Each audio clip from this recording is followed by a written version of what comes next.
You think you know what grief does to a man. You think it hollows him out, leaves him quiet and brittle like an old corn husk in the sun. And you'd be right, for a time. But sometimes something else comes along. Something that fills that hollow space with a different kind of storm.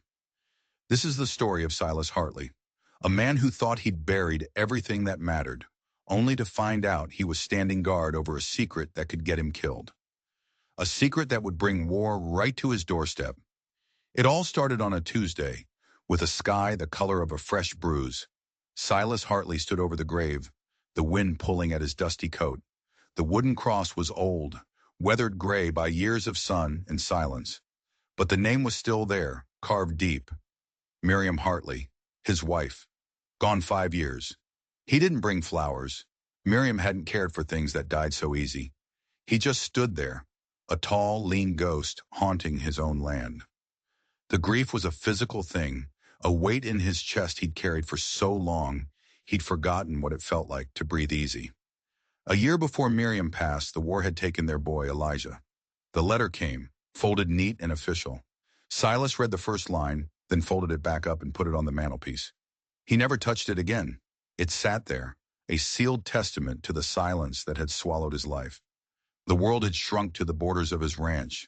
The folks in the nearby town of Dry Fork, they whispered about him. Old man Hartley lost his mind when his family died. Spends his days talking to ghosts. They weren't entirely wrong. He did talk to Miriam. He did talk to Elijah. Not because he expected an answer, but because the silence was louder than any scream. So he existed. He worked the land, patched his fences, and watched the seasons turn, each one a little colder than the last.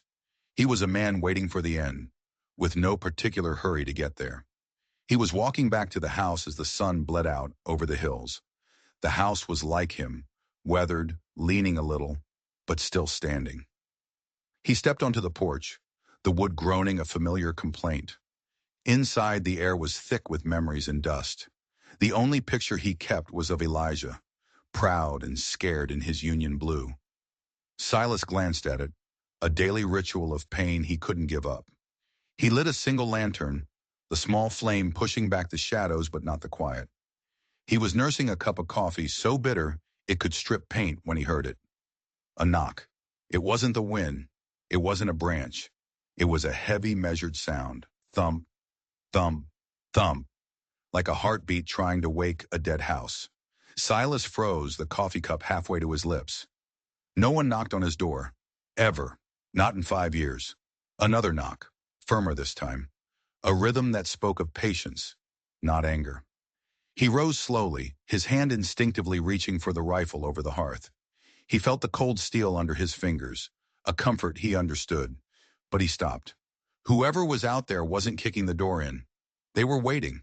With a deep breath that tasted of dust and regret, he walked to the door and pulled it open. And the world he knew ended. The twilight was deep purple, and lightning spider-webbed across the horizon. Standing on his porch were 10 men, 10 Apache warriors.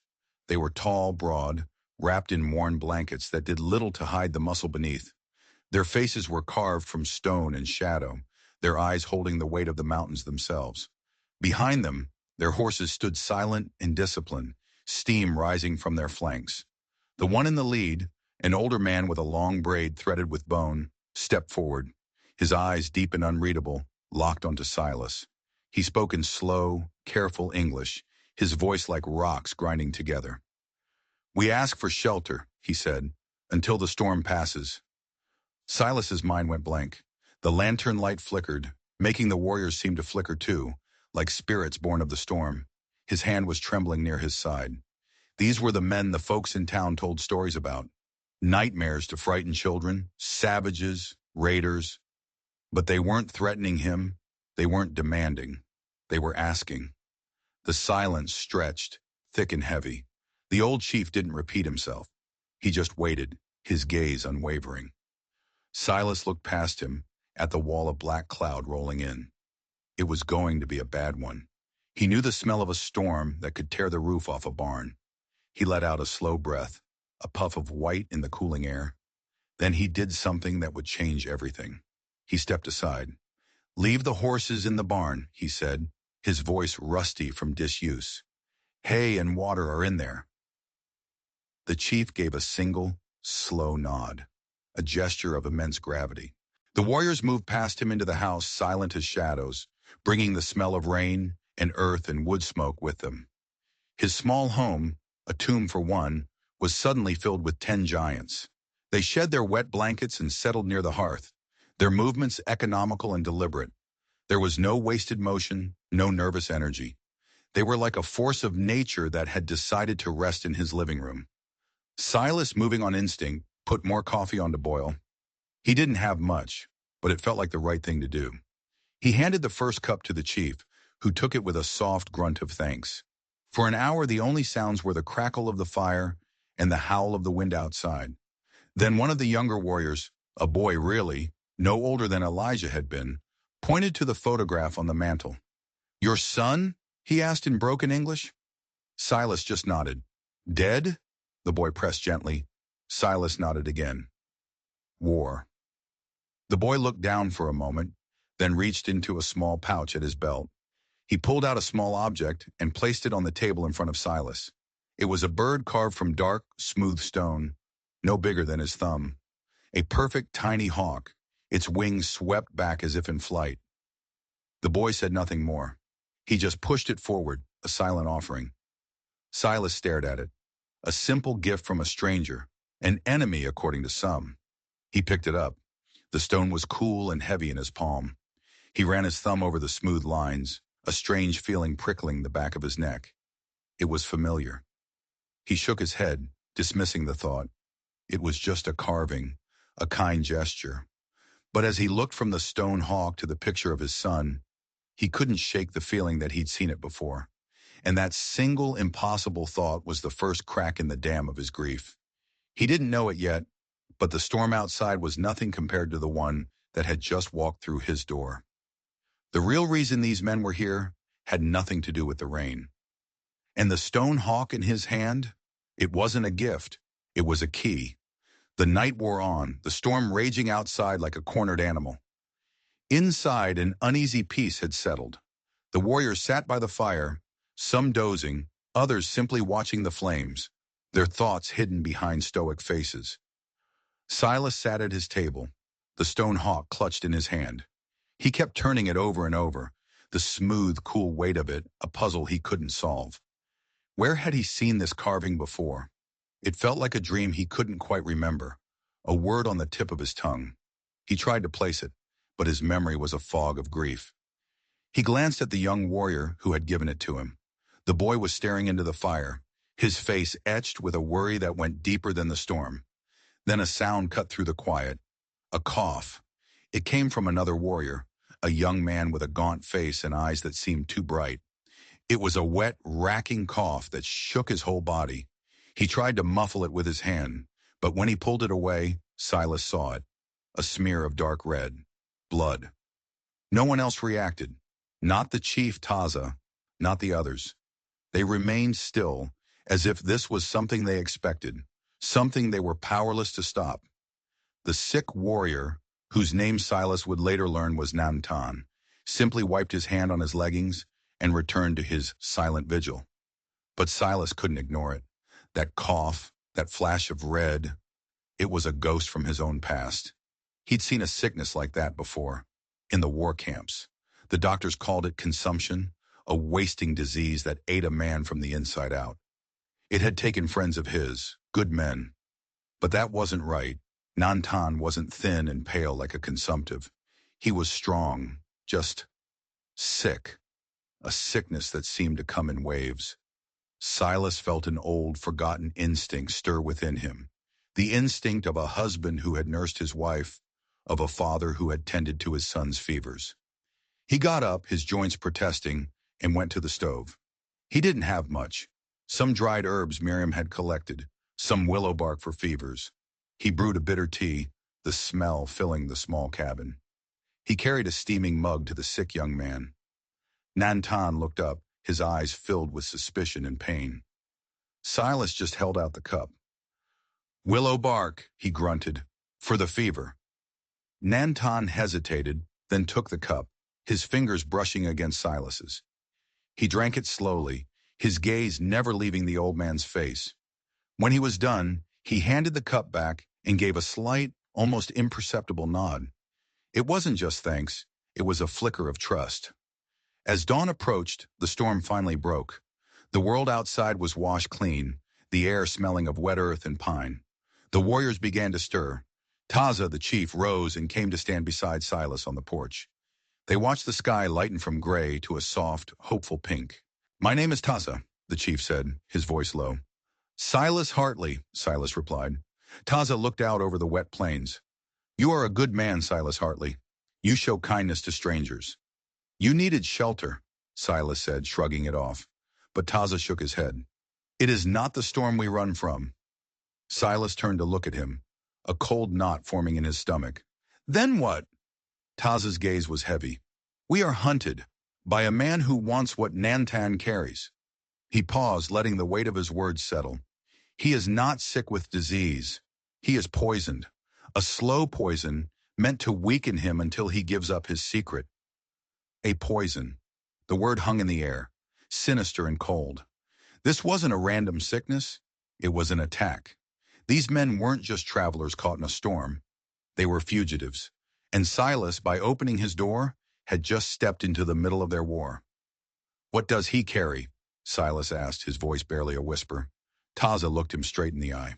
"A map," he said, "to a place my people call the breath of the mountain. A place of healing. A place your people would call a silver mine." Silver. The word echoed in Silas's mind. He'd heard the stories. Rumors of lost Spanish silver, of mountains filled with veins of pure metal. Men had killed for less. Men had died for whispers of such a thing. And now the map to it was under his roof, hidden with a boy who was dying from a poison meant to steal it. Suddenly a rider appeared on the horizon, moving fast. A single man kicking up mud as he galloped toward the ranch. Taza and Silas exchanged a look. It wasn't one of the warriors' horses. This was a town horse. As the rider got closer, Silas recognized the lanky form of Deputy Jed Cobb. Jed pulled his horse to a halt a few yards from the porch, his hand resting casually on the butt of his pistol. His eyes, small and suspicious, scanned the property, lingering on the Apache horses in the corral. "Morning, Silas," Jed said, his voice laced with false friendliness. "Got some visitors, I see." "Storm blew them in," Silas said, keeping his voice level. Jed's eyes narrowed. He wasn't looking at Taza. He was looking at the house, as if he could see through the walls.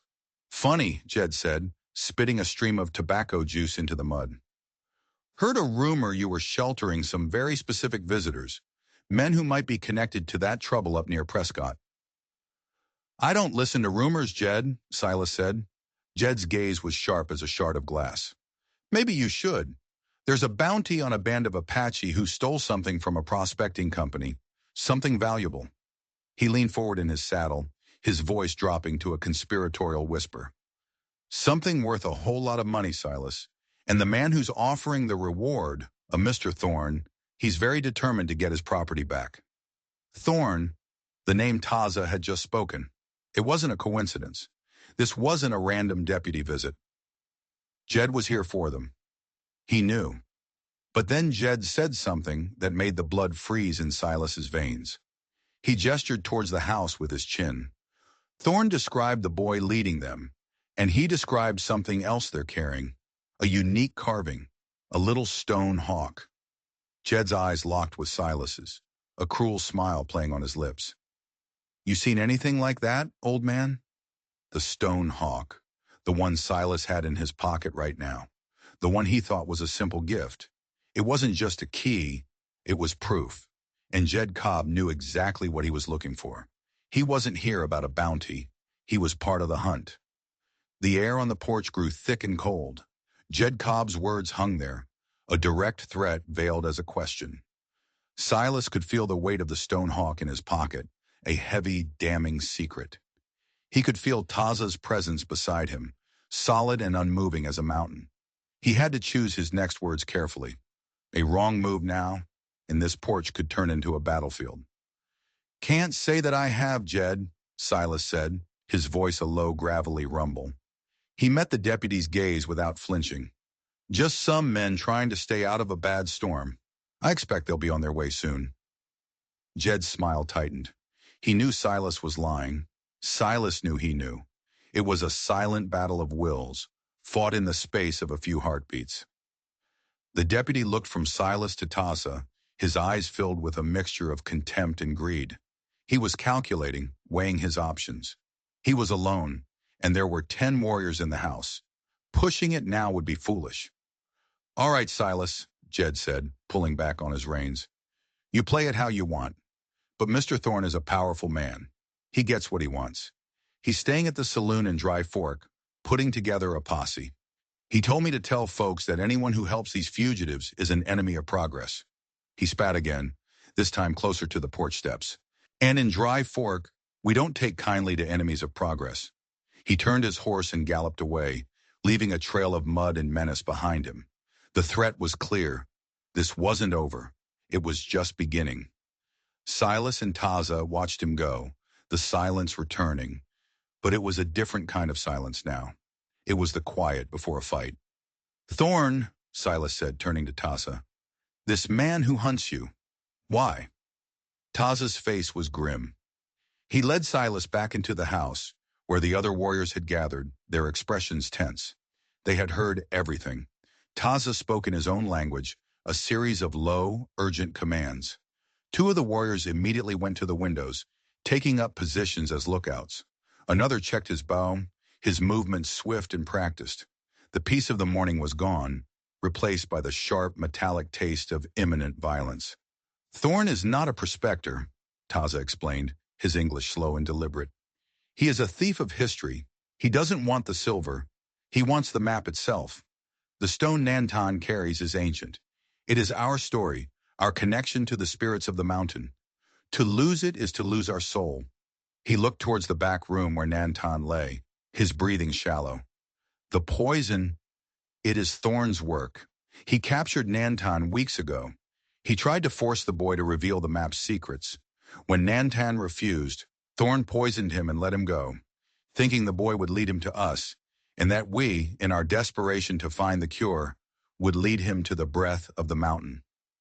It was a cruel, brilliant plan, a plan that had almost worked. They had been searching for the ingredients for the antidote, ingredients only found in the high plains when the storm hit, and now they were trapped. The cure, Silas asked. Do you have it?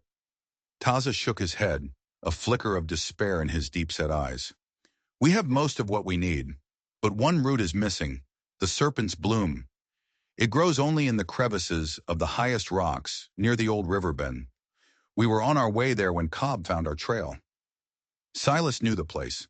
The old river bend was treacherous territory, a maze of canyons and cliffs. But more importantly, it was close.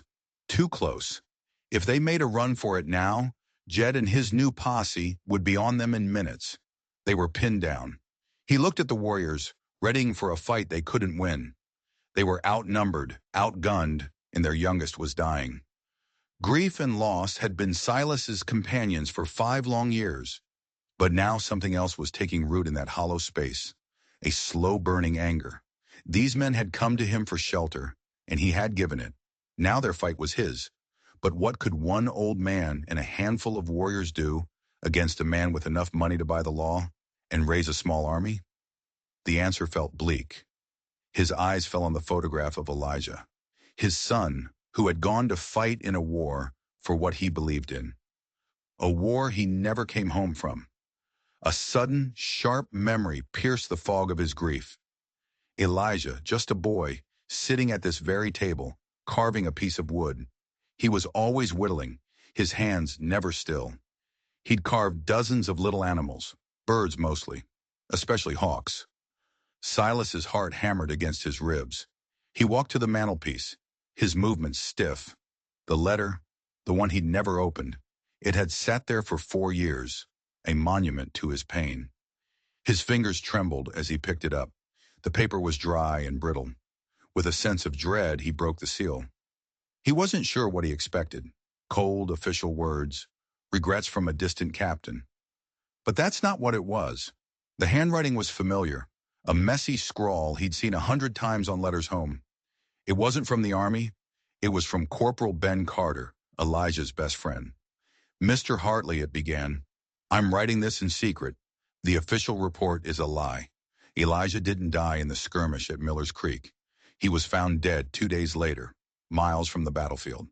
They said he was a deserter, but I know that's not true. He was murdered, sir. Stabbed. Not a soldier's death. The night before he disappeared, he told me he had to meet someone. Someone who wasn't a soldier. He was trading something, he said, to protect someone. He was nervous. He gave me this to send to you if he didn't come back. He said you'd know what it meant. Silas's hands were shaking so hard he could barely read the last line. Tucked inside the letter was a small, flat object wrapped in cloth. He unwrapped it. It was another stone carving, a piece of a bird, a broken wing. It was made from the exact same dark, smooth stone as the hawk Nantan had given him. He picked up the other piece from the table. He brought the two halves together. They clicked into place perfectly, forming a single hawk, a tiny seam running down its body. It wasn't just a key. It was a match set, a token. Elijah hadn't been trading for money or supplies. He had met someone connected to Taza's people. He was helping them. And Jed Cobb had mentioned a Mr. Thorne being in the territory back then, looking for stolen property. Suddenly the pieces slammed together in Silas's mind with the force of a physical blow. His son wasn't a casualty of the war between the states. He was the first victim of this one. He had died protecting this secret, protecting these people. And the man who killed him, the man responsible for the lie that had haunted Silas for 4 years, was very likely about to ride back up to his ranch and finish the job. The revelation hit Silas like a physical shock. He stumbled back, leaning against the rough-hewn table for support, the two halves of the stone hawk clutched in his hand. Elijah, murdered. Not by a random bullet in a nameless field, but by a knife in the dark, for a secret he chose to protect. The grief he'd carried for 4 years was suddenly transformed, twisted into a new and terrible shape. It was no longer a dull, passive ache. It was a white-hot rage. He looked at Taza, at the stoic warriors, at the sick boy in the other room. His son had died for them. He had died fighting Thorne's greed, and Silas had spent 4 years drowning in a lie while his son's killer walked free, possibly wearing a deputy's badge. Jed Cobb, Silas said, his voice a rasp. He was stationed at Fort Grant before he became deputy in Dry Fork, during the war. Taza nodded slowly, his eyes searching Silas's face. I know this name, a soldier with a snake's smile. He worked for Thorne even then, trading whiskey for information, buying loyalty from those who had none. The connection was undeniable. Jed Cobb wasn't just a hired gun for Thorne now. He'd been on his payroll for years. He was there. He must have been there the night Elijah died. A cold certainty settled in Silas's gut. Jed Cobb knew exactly what happened to his son. Maybe he'd even held the knife himself. Silas straightened up, the weight of years seeming to fall away, replaced by a rigid sense of purpose. He was no longer a grieving old man waiting to die. He was a father with a debt to collect. The Serpent's Bloom, Silas said, his voice firm. At the old river bend. I know the place. I can get there. Taza looked at him, his expression a mixture of surprise and concern.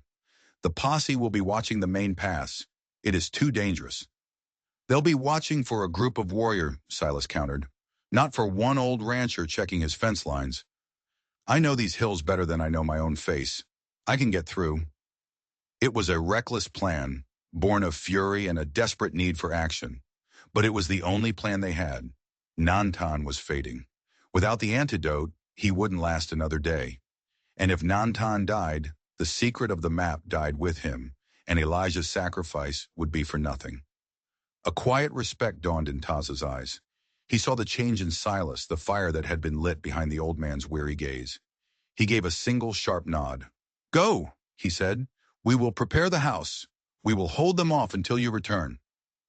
The warriors moved with silent, deadly efficiency. They barricaded the door with a heavy oak table. They blocked the windows with mattresses and furniture, leaving small slits to see and shoot through. They were turning his home into a fortress. Silas went to the chest at the foot of his bed, a place he hadn't opened in years. He pushed aside Miriam's old quilts and pulled out what he was looking for. Elijah's hunting rifle, a new model Henry repeater, far more advanced than his own old single shot. His son had been so proud of it. Silas had never been able to bring himself to use it. Now his hands were steady as he checked the action and filled his pockets with cartridges. He slung the rifle over his shoulder and grabbed a small leather pouch for the root. As he turned to leave, his eyes fell upon Miriam's old journal on the nightstand. On impulse, he grabbed it and stuffed it into his coat. He didn't know why. It just felt right. He slipped out the back door, melting into the landscape he knew so well. He moved through arroyos and behind rocky outcrops, his path winding and unpredictable. The land itself seemed to conspire with him, hiding him from view. He could feel the eyes of the posse on the hills around him, but they were looking for the wrong thing. They were looking for warriors, not a ghost. It took him 2 hours of hard, fast climbing to reach the old river bend. The cliffs were steep and treacherous, the wind whistling through the narrow canyons. He found the serpent's bloom just where Taza had described it, growing in a small, protected crevice, its pale, almost translucent petals glowing faintly in the dim light. It looked both beautiful and deadly. He carefully dug up the root, his fingers working quickly, and secured it in his pouch. He was just about to start his descent when he heard voices. He froze, pressing himself flat against the rock face. Below him in the canyon were 2 men. One was a hired gun he recognized from town. The other was Jed Cobb. They were looking at a set of tracks, Apache tracks. Taza's men had been here. They were close, the hired gun said, spitting. Damn close. If that storm hadn't hit, we'd have had 'em. Jed Cobb wasn't looking at the tracks. He was staring up at the cliffs, his eyes scanning the rocks with an unnerving intensity. Thorne was right, Jed muttered, almost to himself. They're desperate. They'll come back for the cure. Then his gaze fell on the spot where Silas was hiding. For a heart-stopping second, their eyes met. Silas was sure he'd been seen, but Jed just squinted, then looked away, shaking his head. Let's get back, Jed said. Thorne's getting impatient. He wants to move on that ranch before sundown. They mounted their horses and rode off, their voices fading into the wind. Silas waited until they were long gone, his heart pounding a frantic rhythm against his ribs. He had the root. He had the cure. But now he knew the timeline. Thorne was done waiting. The attack was coming tonight. He had to get back, and he had to do it now. He scrambled down the rocks, moving with a speed he hadn't known he possessed. As he ran, he pulled Miriam's journal from his coat, flipping through the pages as he moved. He didn't know what he was looking for, just a feeling, a hunch. Her entries were mostly about the garden, the weather, her worries about Elijah. Then he saw it, a sketch, a detailed drawing of the serpent's bloom. Below it, Miriam had written in her elegant script, Taza's people call this the silent bloom. They say it can quiet a fever, but a poultice from the leaves, when mixed with nightshade, can make a man appear dead. The heart slows, the breath becomes shallow, a deception to fool their enemies, taught to me by my dear friend, Morning Dove, Taza's wife. A plan, a desperate, insane plan, began to form in Silas's mind, a deception to fool their enemies. He looked at the root in his hand, then back toward the ranch. Thorne was coming with a posse, expecting a fight. He was expecting to find a dying boy and a group of cornered warriors. But what if he found something else entirely? What if he found a house of the dead? The risk was enormous. If it failed, they would all be slaughtered. But if it worked, it could be the one thing Thorne and his hired guns would never see coming. He wasn't just bringing back a cure. He was bringing back an idea, a ghost story, and he was going to make it real. Silas ran, his lungs burning, the weight of the rifle and the desperate plan heavy on his shoulders. The sun was dipping low, painting the clouds in fiery streaks of orange and red. The sky itself looked like a wound. He burst through the back door of the cabin, startling the warriors who stood guard. He was breathing hard, covered in dust, but his eyes were alive with a fierce, almost manic energy. He tossed the pouch with the serpent's bloom root to one of the warriors. For Nantan, he gasped. Brew it, quickly. Then he turned to Taza, holding out Miriam's journal, his finger pointing to the sketch and the chilling description beneath it. My wife, she knew your people, Silas said, his voice ragged. She knew your wife. She wrote about this flower, about a deception. Taza took the journal, his eyes scanning the page. A look of stunned recognition crossed his face. He looked from the book to Silas, a deep, profound understanding passing between them. He remembered the white woman with the kind eyes who would trade herbs and stories with his wife at the river's edge years ago, before the world had gone mad. He had not known she was Silas's Miriam. The sleep of shadows, Taza whispered, the name a half-forgotten piece of lore. A dangerous ritual. If the mixture is wrong, the sleep becomes permanent. Thorn is coming tonight, Silas said, his voice hardening. He's coming with enough men to burn this place to the ground. He expects a fight. He expects us to be desperate. He won't expect ghosts. Taza looked at his warriors, then at the closed door of the room where Nantan lay weak and feverish. He saw the grim determination in their faces. They were prepared to die fighting, but Silas was offering them something else, a chance, a wild, improbable chance to turn their enemy's strength into his weakness. We will do it, Taza said, his voice resonating with authority. The decision was made. They had hours, maybe less. The work was frantic. While one warrior prepared the real antidote for Nantan, Taza and another began carefully preparing the poultice from the leaves of the serpent's bloom, mixing it with the crushed berries of a nightshade plant Silas found growing near his well. It was a poisoner's art, a delicate balance between a deep sleep and death itself. As they worked, Silas moved through the house, his mind racing. A stage had to be set. He found old dusty sheets and draped them over the furniture, making the room look like it had been abandoned for years. He snuffed out all the lanterns but one, which he placed on the table, its wick turned down low, casting long, dancing shadows that twisted and writhed like tormented spirits. He took the two halves of the stone hawk and placed them on the mantelpiece, directly under Elijah's photograph, a silent tribute and a challenge. Then came the hardest part. The warriors. One by one, Taza explained the plan. There was no fear in their eyes, only a stoic acceptance. They were entrusting their lives to this white man, this stranger who had become their ally, and to the forgotten knowledge of his dead wife. They applied the dark, sticky poultice to their skin, on their wrists and necks where the pulse was strongest. Then they took their positions. They didn't lie on the floor in a neat row. They arranged themselves as if they had fallen in a desperate, chaotic last stand. One slumped over the barricaded door, a knife still clutched in his hand. Another lay near the hearth, his head at an unnatural angle. Taza himself sat in a chair by the cold fireplace, his head slumped to his chest, his posture one of utter defeat. It was a macabre tableau, a snapshot of a massacre that hadn't happened. Silas felt a chill run down his spine as he looked at them. They were utterly still. Their breathing was so shallow it was invisible. Their heartbeats, if you could find them, would be faint and slow. They were, for all intents and purposes, dead. He checked on Nantan.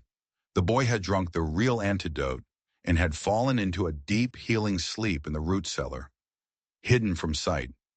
Now there was only one thing left to do. Silas had to join them. He took the last of the poultice and applied it to his own wrists. The effect was almost immediate. A strange coldness spread through his veins, his limbs growing heavy, his thoughts becoming slow and syrupy. The world began to blur at the edges. He stumbled to his chair at the table, knocking over a tin cup with a clatter that sounded deafening in the silence. He slumped forward, his head resting on his arms, the Henry repeater lying on the floor beside his outstretched hand. His last conscious thought was of Elijah, and a desperate hope that this gamble wouldn't dishonor his son's memory. The cabin fell silent. The only sound was the wind, whispering secrets to the dying day. An hour later they came. The sound of dozens of horses broke the stillness.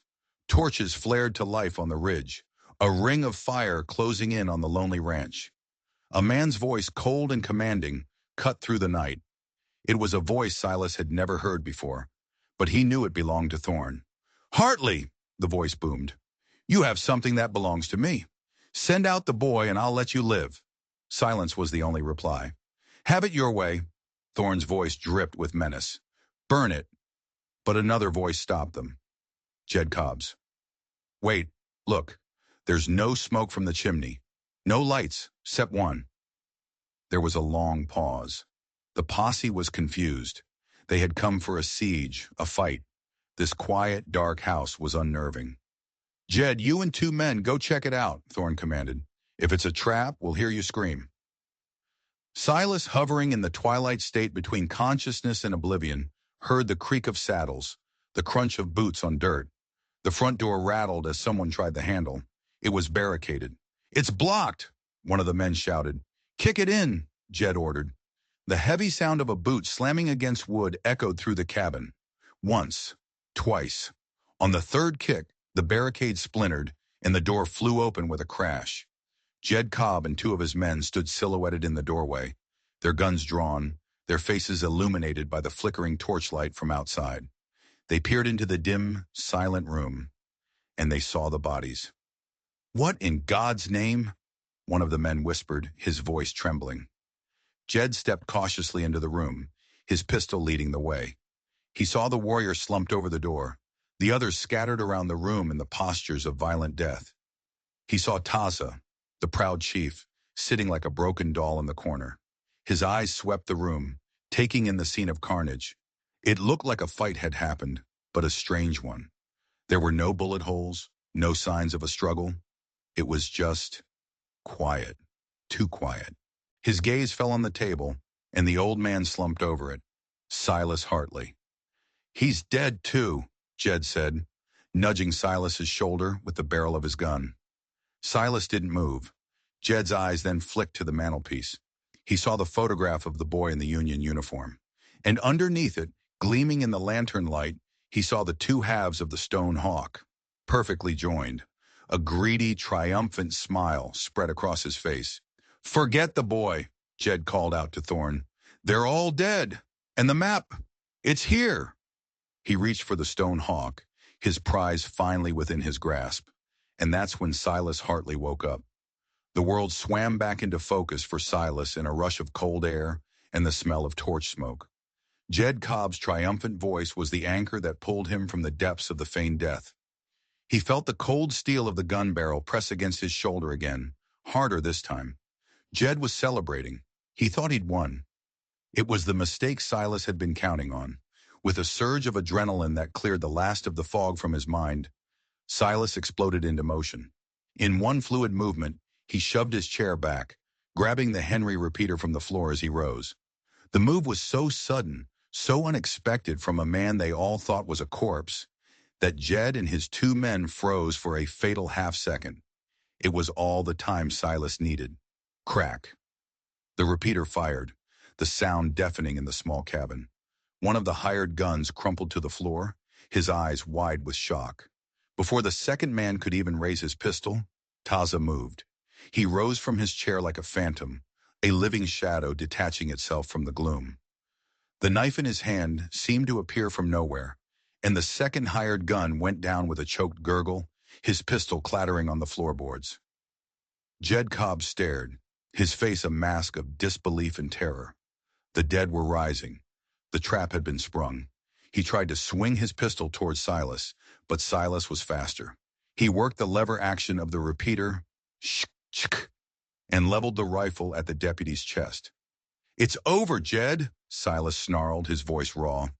But it wasn't just Jed he had to worry about. Outside, Thorne and the rest of the posse had heard the gunshot. "It's a trap," Thorne bellowed. "Light 'em up! Burn the whole damn place down!" Suddenly, flaming arrows arced through the night sky, thudding into the walls and roof of the cabin. The dry wood caught almost instantly. Smoke began to fill the room, thick and acrid. The other warriors were on their feet now, grabbing their weapons, their faces grim in the flickering firelight. They were alive, but they were trapped in a burning box.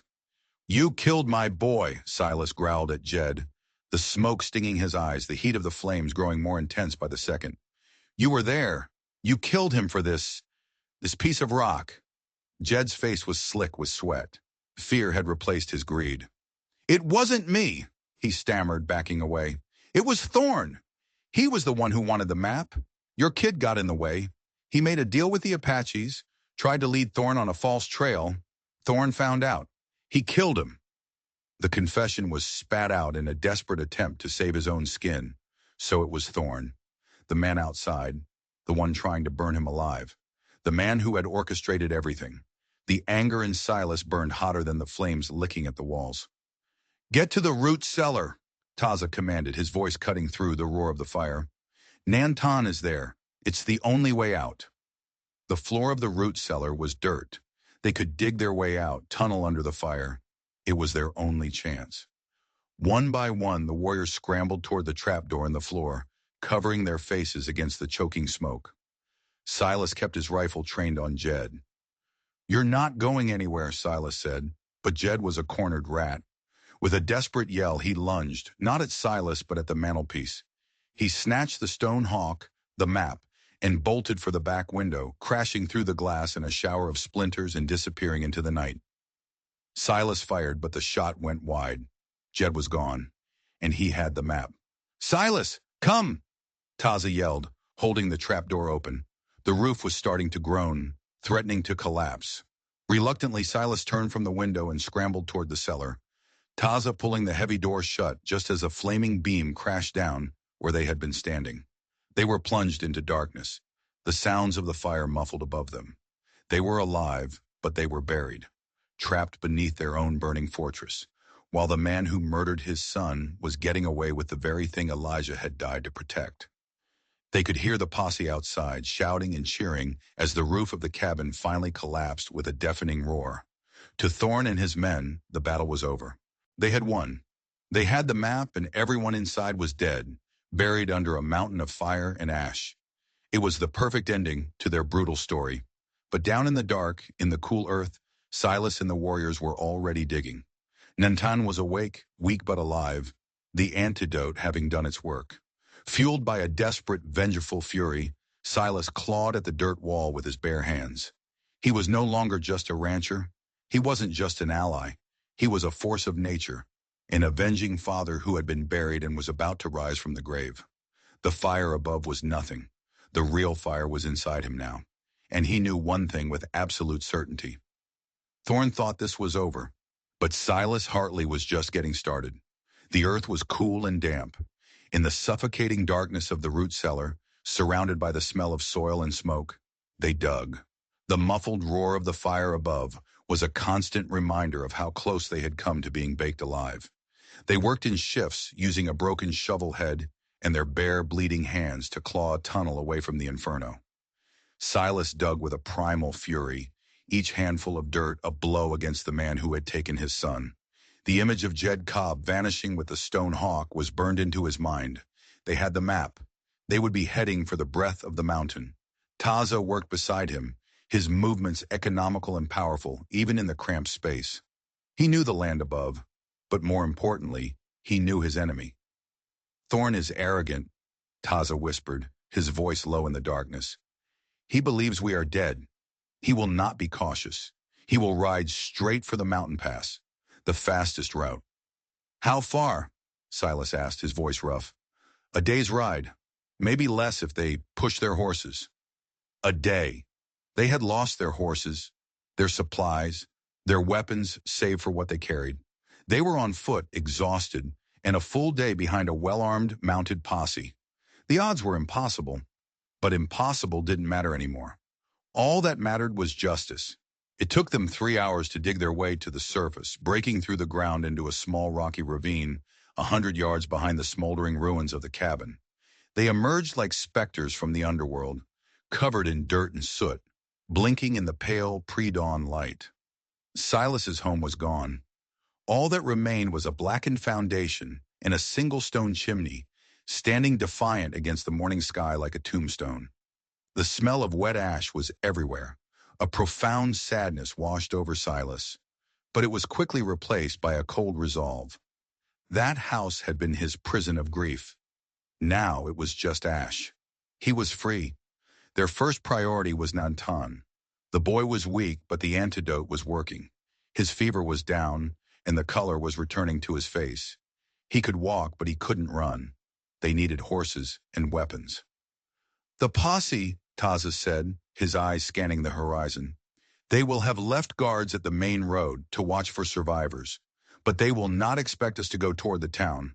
It was another wild gamble, to walk right back into the lion's den. But Dry Fork was the only place to get what they needed. They moved like wraiths, using the terrain to stay hidden, arriving at the outskirts of Dry Fork just as the sun was rising. The town was quiet. The warriors concealed themselves in a grove of cottonwood trees, while Silas, his face grim, walked into town alone. He looked like a man who had lost everything, which was the truth. His first stop was the Reverend Grady's church. He found the preacher sweeping the steps, his face etched with worry. Grady had seen the fire on the horizon all night. He thought Silas was dead. "Silas! My God, I saw the smoke!" "It's a long story, Reverend," Silas said, cutting him off. "And it's not over. I need your help. Jed Cobb is working for a man named Thorne. They burned my home. They murdered my son." He told the preacher everything, the words pouring out of him in a torrent of long-suppressed pain and newfound purpose. Reverend Grady listened, his expression shifting from shock to horror to righteous anger. He was a man of peace, but he was also a man who understood the difference between turning the other cheek and allowing evil to triumph. "What do you need?" Grady asked, his voice firm. "Horses, guns, and a distraction." The plan was simple and audacious. Reverend Grady would ring the church bell, the signal for a fire or an emergency, drawing the attention of the whole town, including Thorne's remaining men, towards the center of town. While they were distracted, Silas and the warriors would raid the stables and the gunsmith. An hour later, as the church bell began to peal frantically, chaos erupted in Dry Fork. People poured out of their homes, shouting and pointing, looking for the fire. In the confusion, Taza and his men slipped into the livery stable like smoke. They were not thieves. They took only what they needed, 10 strong horses, saddled and ready. Meanwhile, Silas, using a key the Reverend had given him, let himself into the back of the gunsmith's shop. He filled a sack with rifles, pistols, and as much ammunition as he could carry. They met back at the Cottonwood Grove, armed and mounted. They were no longer victims. They were a hunting party. Nantan, though still weak, sat tall on his horse, his eyes burning with a fierce light. He knew the way to the breath of the mountain better than anyone. He was their guide. They rode hard, pushing their horses to the limit, following the trail left by Thorne's posse. It was easy to follow.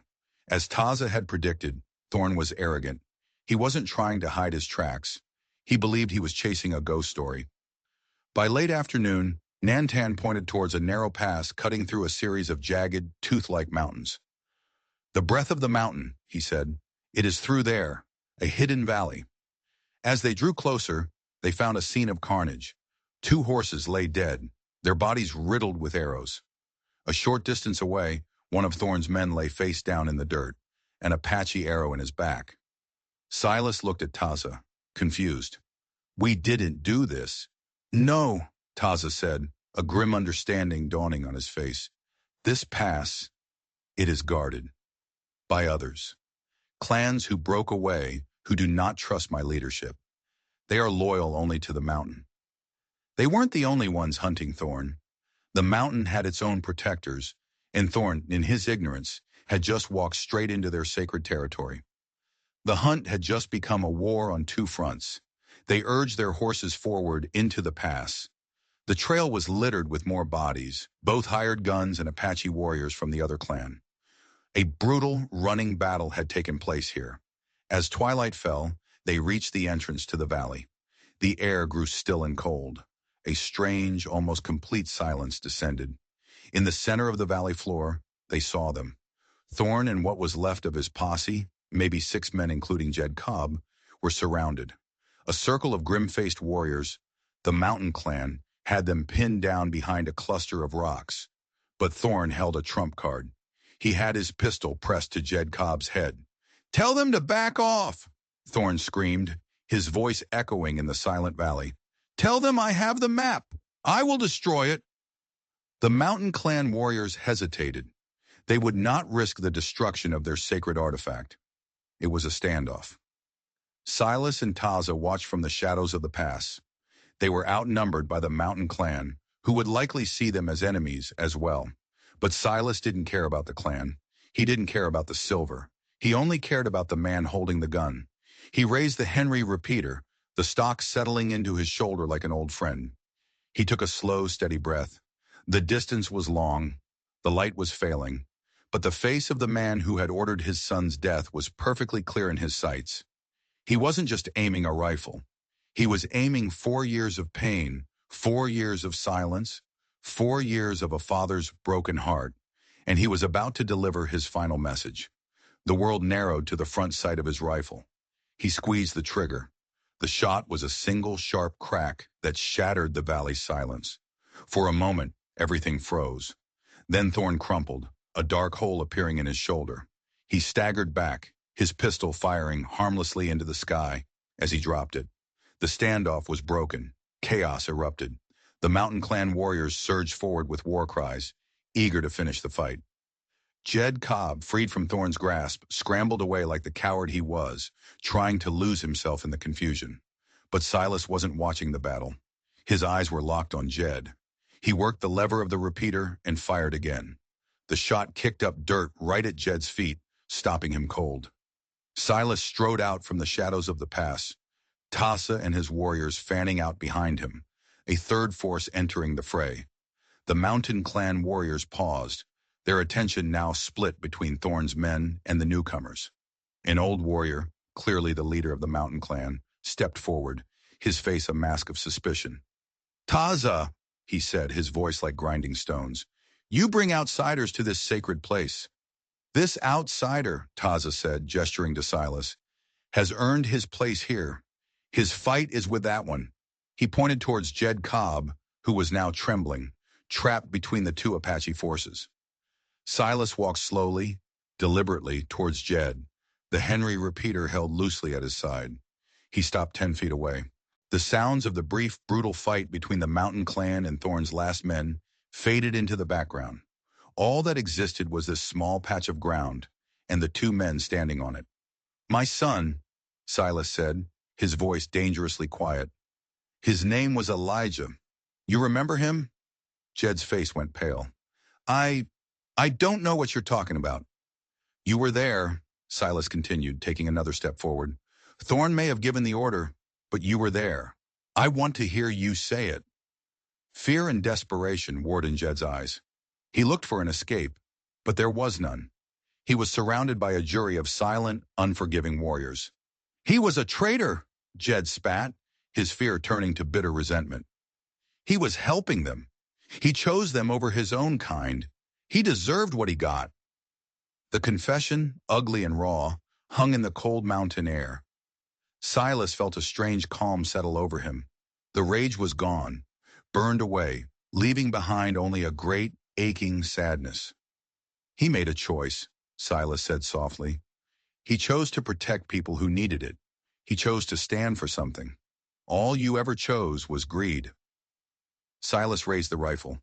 Jed flinched, shutting his eyes, expecting the bullet. But Silas didn't shoot. He lowered the rifle and turned his back on the deputy, walking away. "He's yours," Silas said to the Mountain Clan leader. "Do with him what your justice requires." He didn't need to kill Jed Cobb. Living with the knowledge of his own cowardice, stripped of everything, was a fate worse than a quick death.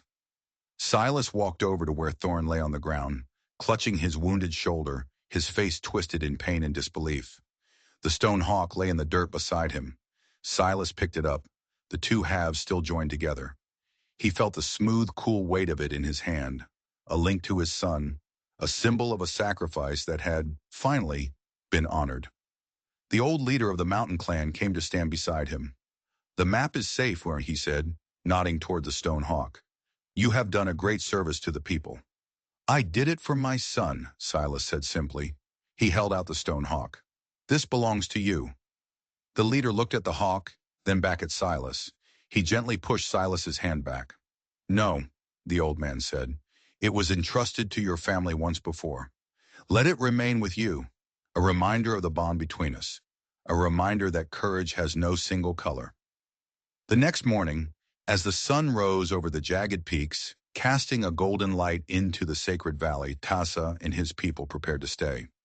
The breath of the mountain was a place of healing, and Nantan, though safe, still needed time to recover his strength. The Mountain Clan, their suspicions eased by Silas's actions, welcomed them as brothers. It was time for Silas to go home, or what was left of it. He stood with Taza at the edge of the valley. "You will rebuild?" Taza asked. Silas looked out toward the distant plains. "A house is just wood and nails. I had that before. I think I'll build a home this time." Taza placed a hand on Silas's shoulder. It wasn't the wounded shoulder where Thorn's bullet had grazed him during the firefight at the cabin, but his good one, a gesture of respect. "You will not be alone, Silas Hartley. You are a friend to the people. Our home is your home." Silas nodded, a lump forming in his throat. He mounted his horse, the Stone Hawk, safely tucked in his saddlebag. He looked back one last time at the valley, at the warriors who had become his unlikely family. He had come to this place carrying the weight of a ghost. He was leaving with the spirit of a son, he finally understood. He rode back to the blackened ruins of his ranch, not with a heavy heart, but with a sense of peace he hadn't felt in years. He cleared the rubble, his hands sore, but his purpose clear. He saved the stone chimney, making it the heart of a new, smaller cabin. As he worked, Reverend Grady and a few folks from the town came to help, their faces filled with shame and a newfound respect. The story of what had really happened had spread, and the town of Dry Fork was forced to look at its own reflection. The healing had begun. Silas lived out the rest of his days on that land. He never remarried, but his home was never empty. It became a way station, a place of shelter for travelers of all kinds, a place where the door was always open. And if you were to visit his grave today, you wouldn't find a sad, lonely plot. You'd find a simple stone marker, and next to it, 10 smaller stones arranged in a circle. A tribute, a memory, a promise. It goes to show that sometimes the greatest treasures aren't silver buried in a mountain. Sometimes they're the connections we forge in the fire, the courage we find in the darkest of nights, and the peace that comes from finally letting the ghosts of the past rest. What do you think? Was Silas right to not kill Jed Cobb in the end? Let me know your thoughts in the comments below. And if you enjoyed this story of justice and redemption on the old frontier, do me a favor and slaughter that subscribe button and punch the notification bell so you don't miss our next strange, dark, and mysterious tale. Thanks for watching.